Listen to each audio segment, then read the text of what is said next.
Amados de Reino, Poder y Gloria, bienvenidos a nuestra clase en el día de hoy. Recuerden que estamos hablando acerca del ministerio docente de Jesús.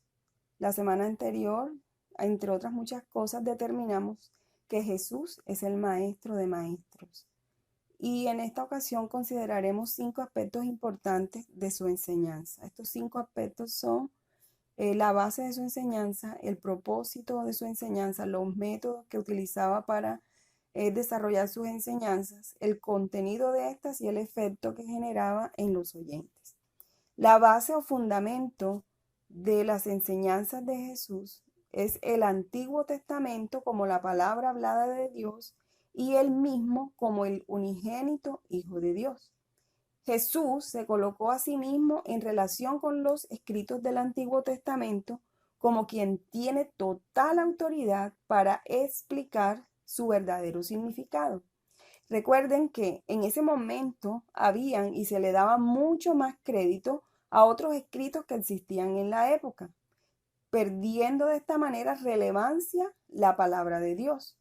Como por ejemplo, había un escrito que se llamaba Talmud.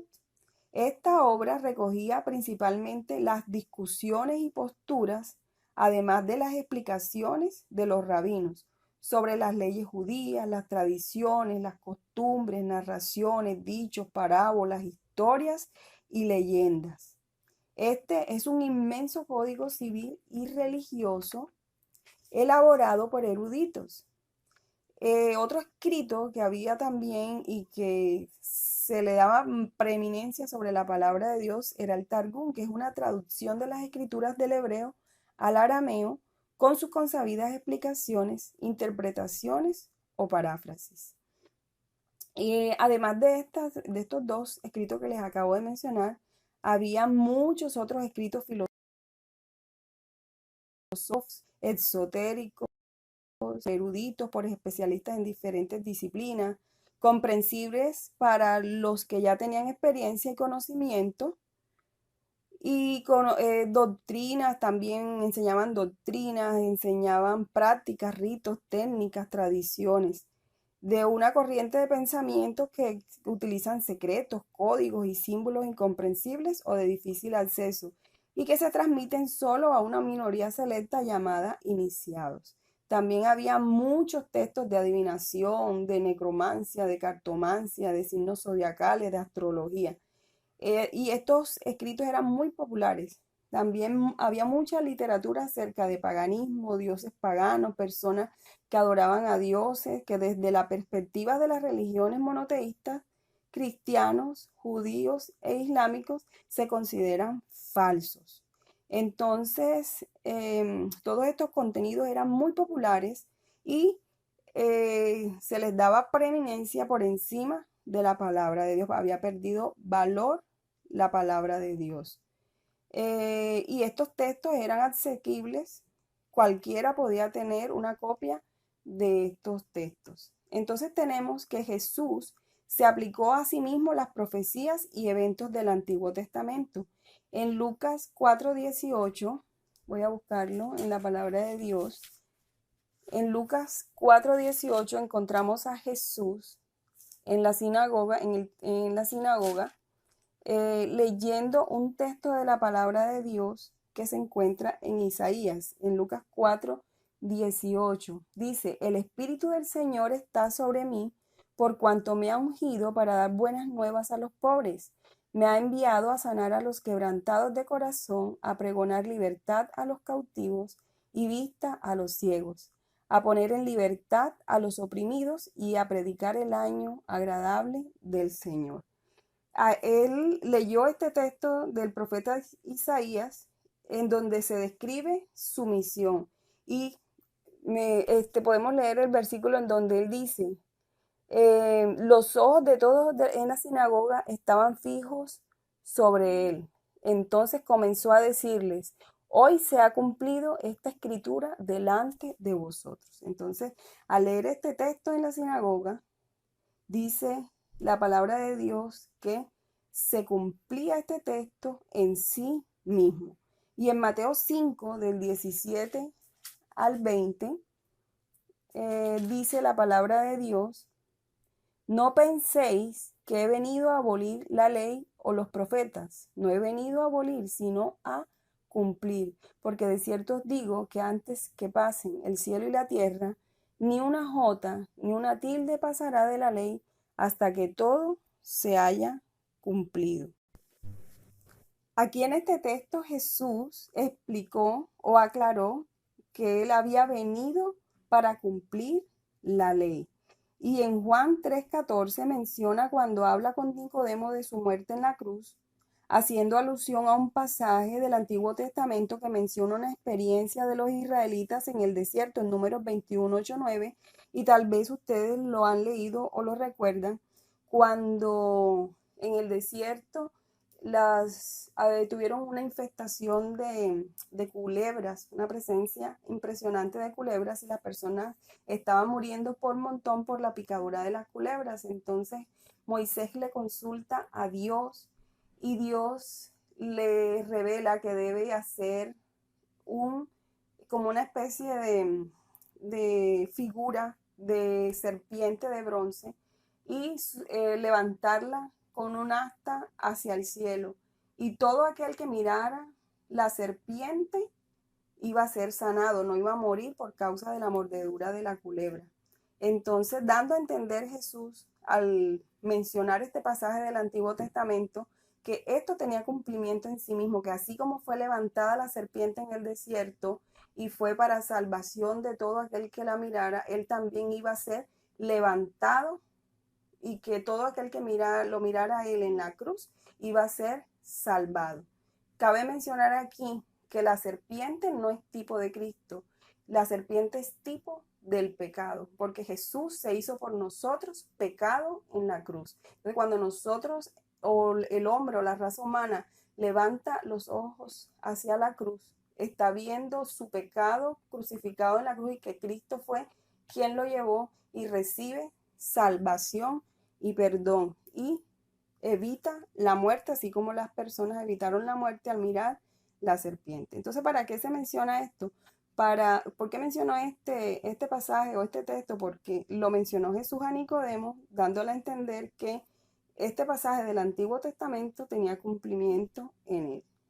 Entonces, cuando los fariseos, por ejemplo, le pidieron una señal, les dijo que les daría la señal del profeta Jonás, con lo cual les dio a entender que se levantaría del sepulcro al tercer día, como lo demuestra Mateo 12, del 39 al 40.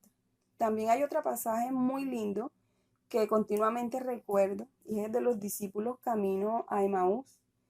Dice la palabra de Dios en Lucas 24:27, que les abrió el entendimiento para que comprendieran las escrituras. Ellos se habían ido desilusionados, decepcionados de que su maestro, su líder espiritual, había sido muerto, y se devolvieron por ese camino hacia Emaús, y Jesús se les aparece y les pregunta que por qué están así tristes, y ellos les explican que si él es el único que no sabe lo que acaba de pasar. Entonces Jesús comienza a hacer un recorrido a través de las escrituras explicándoles los acontecimientos y todo lo que había pasado, que ya estaba escrito en el Antiguo Testamento. Y dice la palabra de Dios que sus ojos fueron abiertos. Dice, les abrió el entendimiento para que comprendieran las escrituras. Y cuando esto sucedió, sus ojos fueron abiertos y reconocieron a Jesús. Entonces, miren ustedes cómo la palabra de Dios tiene cumplimiento en Jesús. Además de todo esto, también Jesús introdujo una norma de conducta superior a la revelada en el Antiguo Testamento. En Mateo 5 al 7, Jesús introduce las normas del reino de los cielos, o las leyes del reino de los cielos, o lo que muchos llaman la constitución del reino de los cielos. ¿Qué quiere decir esto? Que Jesús, con estos ejemplos, demuestra que él no solo se aplicó a sí mismo a las profecías del Antiguo Testamento, y no solamente se mostró a sí mismo como el Hijo de Dios, sino que también vino a cumplir la ley y a darle verdadero sentido a la ley.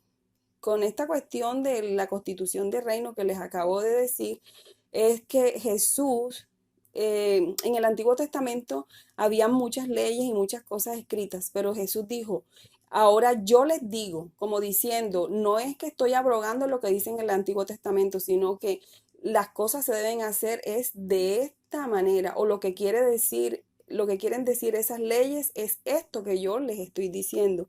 Por eso digo que introdujo unas normas de conductas espirituales y morales superiores a las reveladas en el Antiguo Testamento. Entonces, tenemos que las enseñanzas de Jesús se basaron en las escrituras del Antiguo Testamento y en su autoridad para interpretarlas como hijo de Dios. En cuanto al propósito por el cual fueron escritas o por el propósito de las enseñanzas de Jesús, al enseñar, él quiso revelar a Dios y enseñarle a los hombres las verdades sobre las cuales podían edificar sus vidas. El deseo máximo de Jesús al enseñar era dar a conocer a Dios. En Juan 17:3 dice, que te conozcan a ti el único Dios verdadero y a Jesucristo a quien tú has enviado. Jesús dijo que sus enseñanzas provenían del Padre en Juan 14:10. Sus enseñanzas no eran ideas interesantes o pensamientos de esperanza o historias para entretener, ni palabras de persuasión, ni tampoco eran palabras de superación personal. Eran palabras de vida eterna y los mismos discípulos lo reconocieron, recuerden, y ya lo hemos mencionado varias veces en estas últimas clases, que mucha gente quiso irse luego de que Jesús pronunciara unas palabras, que bebieran su carne y que comieran su carne y bebieran su sangre, y ellos se escandalizaron por esta cuestión que acababa de decir Jesús, y muchos discípulos volvieron atrás, y Jesús les dice a sus discípulos que si ellos también quieren irse, pero ellos responden muy sabiamente y dicen, ¿a dónde iremos, Señor? Si solamente tú tienes palabras de vida eterna, las cuales durarán para siempre, según lo que dice Marcos 13:31.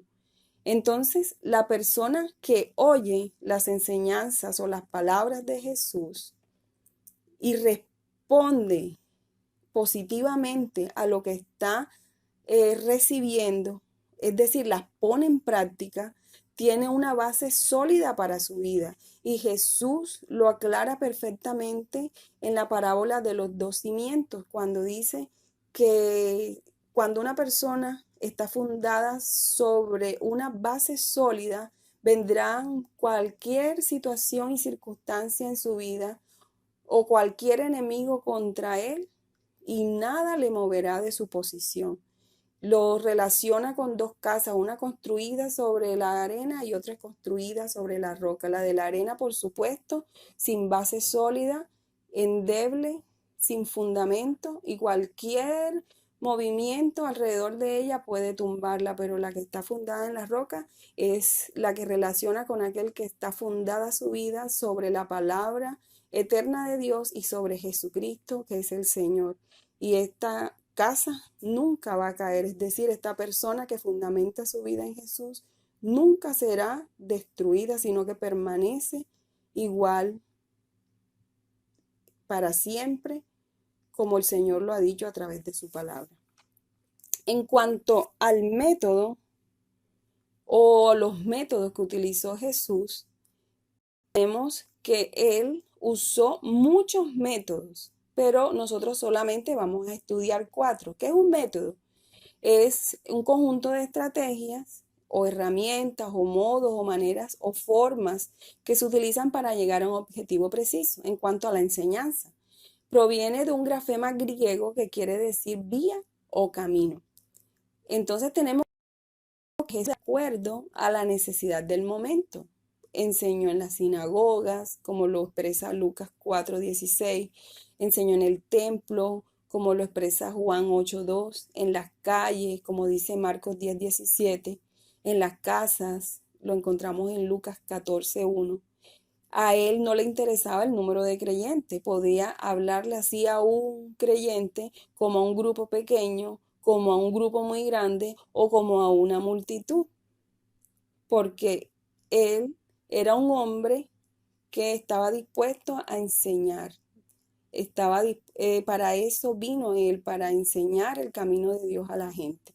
Entonces, estas cuatro maneras o estas cuatro formas o modos en que Jesús enseñó son los siguientes. Recuerden que acabo de decir que utilizó muchas otras maneras, pero vamos a hablar solamente de cuatro. Una de ellas es la parábola. Las parábolas en Mateo 13, vamos a buscar Mateo 13. En Mateo 13, 34 y 35 dice la palabra de Dios. Uso que Jesús hace de las parábolas. Ese fue el título que le colocaron los que recopilaron los textos bíblicos. Todo esto habló Jesús por parábolas a la gente y sin parábolas no les hablaba, para que se cumpliera lo que dijo el profeta. Abriré en parábolas mi boca, declararé cosas escondidas desde la fundación del mundo. Entonces miren ustedes que Mateo dice que Jesús le hablaba a la gente a través de parábolas, para que se cumpliera lo que dijo el profeta, que el Mesías hablaría por parábolas a la gente. ¿Qué son las parábolas? Las parábolas son narraciones o historias breves o ilustraciones tomadas por lo general de acontecimientos de la vida diaria. De estas narraciones se extrae una enseñanza moral o espiritual. Como método de enseñanza, las parábolas tienen varias ventajas. Hay muchas ventajas de enseñar a través de parábolas. Una de ellas es que las parábolas se entienden fácilmente. Otra cosa es, y como segunda cosa que podríamos mencionar acerca de las parábolas, es que llaman mucho la atención. También se recuerdan fácilmente porque se relacionan con cosas reales y cotidianas. Las personas se imaginan fácilmente los eventos porque tienen que ver con su entorno. Hasta los indoctos o ignorantes pueden entender sus mensajes, puesto que son mensajes espirituales muy claros. Demostraban además las parábolas que había interés de parte de Jesús por las necesidades de sus oyentes. Entonces tenemos que la palabra de Dios menciona muchas parábolas y quiero enumerar algunas. Por ejemplo, tenemos la parábola de la mujer y la moneda en Lucas. El hijo pródigo también está en Lucas. La parábola del trigo y la cizaña que se encuentra en Mateo. La parábola de la oveja perdida, la de los talentos, la del buen samaritano, la del sembrador, la de los dos hijos, la parábola de la red, de la higuera, la parábola del banquete de bodas. Las parábolas de Jesús, algunas dan más de una enseñanza, algunas dan solo una enseñanza. Otras, quienes oían debían sacar sus propias conclusiones, como en Marcos 12, del 1 al 12. En otras, Jesús declaraba la verdad que estaba ilustrando hasta el final. O sea, cuando terminaba de dar la parábola era que daba la enseñanza que estaba pretendiendo transmitir. En otras, los mismos oyentes tenían que deducir lo que él había querido enseñar. Y en otras, que eran de difícil comprensión para algunos o que quizá tenían dudas acerca de lo que quiso decir los discípulos, le preguntaban. Estas parábolas de Jesús son diferentes de las narradas por otras personas porque estas no pueden separarse de la misma persona de Jesús. La aplicación de las parábolas tiene cumplimiento en la relación con Jesús. Eso quiere decir que quienes no lo entienden a Él, quienes no tienen una relación personal con Él, tampoco podrán entender sus parábolas. En Mateo 13:13 dice, Mateo 13:13 dice, por eso les hablo por parábolas, porque viendo no ven, y oyendo no oyen ni entiendan. De manera que se cumple en ellos la profecía de Isaías que dijo, de oído oiréis y no entenderéis, y viendo veréis y no percibiréis, porque el corazón de este pueblo se ha entorpecido y con los oídos oyen pesadamente, y han cerrado sus ojos para que no vean con los ojos, ni oigan con los oídos, ni con el corazón entiendan, ni se conviertan y yo los sane. Entonces, miren ustedes, una cosa que acabo de decir que es muy sencilla, sin embargo, las personas no lo entendían y no lo aceptaban.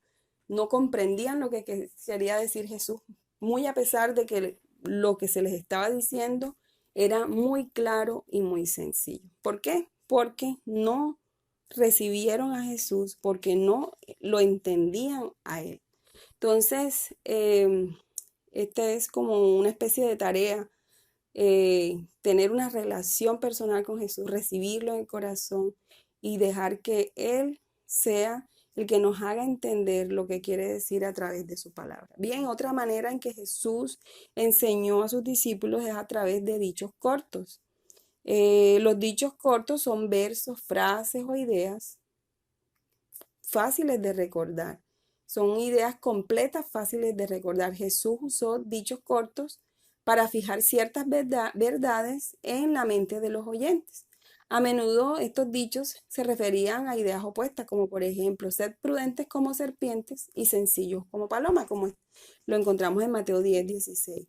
El que haya la vida la perderá, y el que pierda su vida por causa de mí la hallará, en Mateo 10:39. El que cree en mí, aunque esté muerto, vivirá, en Juan 11:25. El que esté libre de pecado, que tire la primera piedra, en Juan 8:7. Conoceréis la verdad y la verdad los hará libres, Juan 8:32. Estos dichos hacían reflexionar y no se olvidaban fácilmente. Otros, por ejemplo, podrían ser, para Dios todo es posible, como se encuentra en Mateo 19:26b. Ánimo y levanten la cabeza, porque se acerca su liberación, como lo dice en Lucas 21:28. Entonces miren ustedes cómo Jesús, a través de dichos cortos, enseñó también a la gente cosas fáciles de entender y fáciles de recordar. Y nosotros también los usamos, ¿no? Siempre estamos usando muchos dichos, y no solamente que dijo Jesús, sino también sus discípulos, y muchos textos del Antiguo Testamento también, que en una sola frase, en una sola oración, contienen mucha enseñanza para nosotros. En cuanto a las lecciones objetivas, que es otro método de enseñanza que utilizó Jesús, a través de esta, Jesús utilizaba, o en esta, al usar esta, él utilizaba un objeto real que se tenga a la mano. Son escenas familiares y vívidas, reales, ejemplos tomados del momento para enseñar verdades espirituales. Como por ejemplo cuando llamó la atención sobre unos ricos y una pobre viuda que depositaba sus ofrendas en la tesorería del templo. Él usó este incidente para enseñar una lección sobre el significado verdadero de la generosidad al dar. Esto se encuentra en Lucas 21 del 1 al 4. Otro ejemplo que Jesús tomó fue cuando llamó a los pescadores a seguirlo y les dijo que los haría pescadores de hombres. Les dijo, venid en pos de mí y os haré pescadores de hombres. Esto lo encontramos en Mateo 4:19. O como por ejemplo cuando cargó a un niño y le enseñó que de ellos es el reino de los cielos. O como cuando junto al pozo de Siquén habló con la mujer samaritana y le habló acerca del agua viva, le dijo que él le podía dar agua viva. Entonces, miren ustedes, a través de cosas muy reales, muy cotidianas, muy del medio, muy del momento en que estaban viviendo, Jesús utilizó de manera vívida estas escenas que eran familiares para la gente que los estaba escuchando, para que pudieran entender su enseñanza. O como cuando maldijo la higuera por no encontrar en ella fruto. También tenemos que Jesús utilizó preguntas. Las utilizó con mucha frecuencia. Las preguntas las utilizaba para enseñar a la gente. Que estas preguntas que hacía Jesús, hacía una invitación al hombre a pensar y a reflexionar acerca de la respuesta que debían dar a esa pregunta. Estas preguntas trataban sobre los intereses profundos, sobre las necesidades del hombre. Recuerden que en ese momento La gente estaba buscando razones de su existencia. Recuerden la condición espiritual, moral, social que se estaba viviendo en ese momento. Había muchas preguntas, necesitaban respuestas a muchas preguntas trascendentales, como de dónde vengo, para dónde voy, existe Dios, hay Dios después de la muerte, se necesita un Salvador, ¿será verdad que existe Dios? ¿Realmente es un solo Dios? ¿Realmente son varios dioses?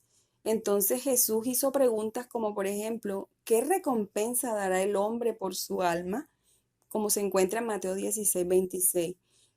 A los maestros de la ley les desafió diciendo, ¿qué es más fácil decir? ¿Los pecados te son perdonados o levántate y anda? Como se encuentra en Mateo 9:5. Y quizá la pregunta más relevante, más importante de todas las que hizo Jesús, la hizo a sus discípulos, que fue esa cuando les dijo, ¿quién decís vosotros que soy yo? Eso está en Mateo 8:29, en Marcos 8:29, perdón. Hay otra pregunta que hace Jesús. ¿No te he dicho que si crees verás la gloria de Dios? Juan 11:40. ¿Hace tanto que estoy con vosotros y no me conocen? Juan 14:9. La pregunta que le hizo a Pedro, ¿me amas? Juan 21:16. Y no solamente le preguntó una vez, le preguntó 3 veces. Pedro, ¿me amas? ¿Me amas? Y esto hizo reflexionar profundamente a Pedro.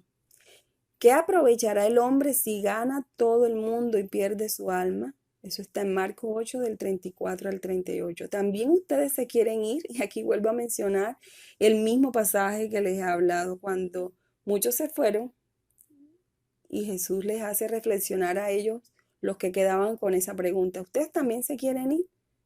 Y la famosa respuesta, ¿a dónde iré? Tú tienes palabras de vida eterna. Y encontramos otra pregunta en otro texto cuando Jesús le dice a las personas que llegaron a interrogarlo, ¿es lícito dar tributo al César? Entonces Jesús les responde con una pregunta y esa pregunta fue, ¿qué inscripción hay en esa moneda? Entonces le dicen, es el rostro del César. Y él dice, bueno, entonces den al César lo que es de César y al Dios lo que es de Dios. De hecho, en este pasaje se encuentran 3 métodos de enseñanza. La moneda como una lección objetiva, una cosa real, palpable, de medio, conocida por todos. Una pregunta que es la pregunta que hace Jesús, y un dicho corto que es dada al César lo que es del César. Y por otro lado, nos introducimos a decir que también Jesús respondía a preguntas e inquietudes de las personas, porque ellos llegaron a hacerle una pregunta a Jesús. Entonces, esto hace parte de el método de enseñanza a través de preguntas. Tenemos otro ejemplo, cuando Tomás preguntó, ¿cómo podemos saber el camino? Le contestó alegremente Jesús, yo soy el camino y la verdad y la vida. Eso está en Juan 14 del 5 al 6. Los saduceos también en una ocasión le llegaron con una inquietud, una pregunta a Jesús y quisieron realmente ridiculizarlo a él y lo que estaba enseñando.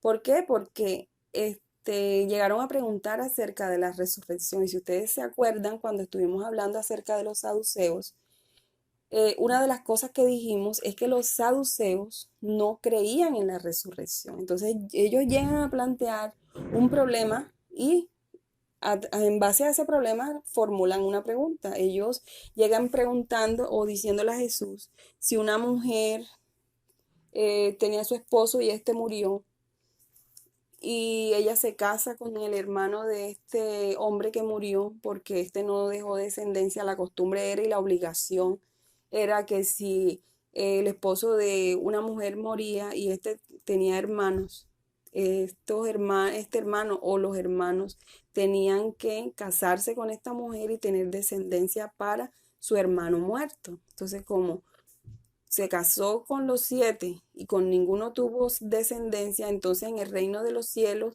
¿de quién sería ella esposa? Entonces, si ellos no creen en la resurrección, porque llegan preguntando acerca de este tema, querían ridiculizar a Jesús. Entonces Jesús les responde, erráis ignorando las escrituras y el poder de Dios. ¿Qué quiso decir Jesús? Ustedes no conocen las escrituras ni conocen el poder de Dios. Entonces Jesús fue quien los ridiculizó a ellos, que se creían tan doctos, tan inteligentes. Además eran muy reconocidos y aristócratas. Recuerden que dijimos que los saduceos eran personas muy adineradas. Las escrituras hablan de la resurrección. Eso fue lo que les quiso decir. No creen en lo sobrenatural. Aunque ustedes no crean, Dios lo puede hacer. ¿Qué quiso decir Jesús? Si ustedes conocieran el poder de Dios, sabrían que Dios es capaz de resucitar a los muertos. Si ustedes conocieran las escrituras, sabrían que Dios resucitará a los muertos. Eso está en Mateo 22, del 23 al 33. Cabe resaltar en este momento que nosotros creemos en la resurrección. Nosotros creemos que resucitaremos en el día postrero y que Jesús es la primicia de la resurrección. Y de hecho, hoy estamos celebrando en el mundo cristiano la resurrección de Jesús.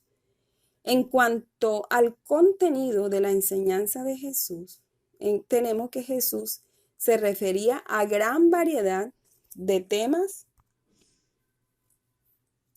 y gran diversidad de motivos en sus enseñanzas. Algunos de los más destacados son los del reino de los cielos, su verdadera naturaleza y demandas. Enseñó también acerca del hombre, enseñó acerca de la responsabilidad del hombre hacia Dios, acerca de sí mismo, es decir, acerca de Jesús, acerca de su misión, acerca de su relación singular con Dios. Jesús enseñó acerca de su muerte, de su resurrección y de su segunda venida. En los evangelios, algunas enseñanzas sobre un tema similar se agrupan en un solo bloque, en un solo lugar, como las enseñanzas acerca del reino de Dios, que gran parte de estas se hallan en Mateo 13. Los eventos futuros y días finales en Mateo 24 al 25, en Marcos 13 y en Lucas 21 del 5 al 38. Y también enseñó Jesús algunas verdades solo una vez o pudo haberlas repetido otras veces para beneficiar a diferentes personas que acudieran a oírle. Sus enseñanzas giraban alrededor de su misma persona. Y aquí vuelvo y repito, quienes comprendían sus enseñanzas debían comprenderlo a él. Y por consiguiente y en relación directa podríamos decir que quien comprende a Jesús comprende sus enseñanzas. Entonces que tenemos que el contenido de las enseñanzas de Jesús es muy diverso y había un tema muy particular que reiteradamente enseñaba, que era acerca del reino de los cielos. Ahora, en cuanto al efecto que generaban las enseñanzas de Jesús en la vida de los oyentes, era que causaba un gran impacto. Cuando los sumos sacerdotes y los fariseos enviaron a los guardias para arrestarlos, estos regresaron con las manos vacías. Juan 7 del 45 al 46 dice, ¿por qué no le habéis traído? Estos líderes religiosos preguntaron. Y entonces ellos respondieron, jamás hombre alguno ha hablado como este hombre. Cuando terminó el sermón del monte, en Mateo 5:7, sus oyentes quedaron maravillados porque les enseñaba como quien tiene autoridad y no como los escribas. Fíjense ustedes que ellos se daban cuenta la gran diferencia que existía entre los escribas, los fariseos y los saduceos y Jesús, porque Jesús les enseñaba como quien tiene autoridad. Y recuerden que Jesús, y ahora como que un paréntesis, Jesús les enseñó y les dijo a ellos que hicieran lo que ellos decían, más no hicieran lo que ellos hacían, porque había un gran trecho entre lo que ellos enseñaban y lo que hacían. Pero entonces ellos se daban cuenta que Jesús tenía toda la autoridad moral y espiritual para enseñar lo que les estaba enseñando y ellos debían creerlo. También sus enseñanzas silenciaron a sus enemigos, como lo encontramos en Mateo 22, 46. Vamos a buscar Mateo 22, 46, en donde dice: y nadie le podía responder palabra, ni se atrevió ninguno a preguntarle más desde aquel día. Les habían hecho una pregunta: ¿de quién es hijo el Cristo? Entonces Jesús, con su respuesta, les hizo callar. Además de esto, hicieron que los pecadores cambiaran sus caminos. Es decir, las enseñanzas de Jesús hicieron que los pecadores cambiaran su camino. Como en ese momento, mis amados hermanos, aún hoy las enseñanzas de Jesús siguen alcanzando el corazón de la gente. Así como lo ha alcanzado mi corazón, ha alcanzado el tuyo, y también seguirá alcanzando muchos más. Y en medio de esta tormenta que está viviendo el mundo en este momento, sé que muchas otras personas van a dar cabida a la palabra de Dios en su vida y se van a convertir. Y Dios utilizará de alguna manera todas estas cosas para acercarlos a ellos, a sí mismos. Las personas son moldeadas y transformadas por la influencia de Jesús, por la influencia de la palabra en sus vidas. Recordemos que el autor de Hebreos dice que la palabra de Dios es viva y es eficaz y penetra hasta lo más profundo del ser del hombre y discierne aún los pensamientos y las intenciones del corazón.